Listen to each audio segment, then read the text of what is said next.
রমজানকে সামনে রেখে ভেজাল বিরোধী অভিযান শুরু করেছে শিল্প মন্ত্রণালয়ের মান বিষয়ক প্রতিষ্ঠান বিএসটিআই।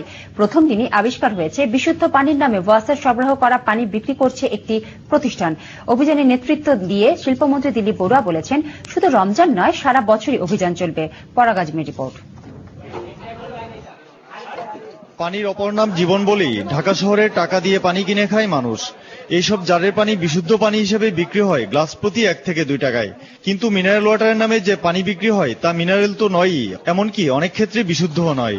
ভেজাল বিরোধী অভিযানে ধরা পড়ে সরকারি জায়গায় প্ল্যান্ট গড়ে তোলা জাহিদ ট্রেডার্স স্বীকার করেছে, মিনারেল ওয়াটারের নামে ওয়াসার সাপ্লাইয়ের পানি বিক্রি করে আসছে তারা। এফডিসির লাইন আছে একটা, ওই ডিপ আছে, ওখান থেকে আসে পানিটা, সেটা ভেসেল পাস করে ফিল্টার জাত করে মান হিসাবে পানিটা জাত করা হয়। সবাই স্বীকার করবে যে এটা অন্যায়। আমি তো শ্রমিক স্যার। মালিক না থাকায় কর্মচারীকেই 1 লাখ টাকা জরিমানা, অনাদায়ে 3 মাসের কারাদণ্ডের আদেশ দেয় ভ্রাম্যমাণ আদালত। বিএসটিআই যেহেতু অনুমোদন নেই এবং তারা বিএসটিআই সিল যেটা এবং সেটি ব্যবহার করেছে এবং সেটি ব্যবহার করে তারা এই খাবার যে পানি তৈরি করছে এবং এটি বিক্রি করতেছে, এই অপরাধে তাদেরকে এই প্রতিষ্ঠানটিকে 1 লক্ষ টাকা জরিমানা করা হয়েছে। শিল্পমন্ত্রী জানিয়েছেন, শুধু পানি নয়, রমজানকে সামনে রেখে বিভিন্ন পণ্যের ভেজাল শনাক্তকরণেও মাঠে থাকবে বিএসটিআই।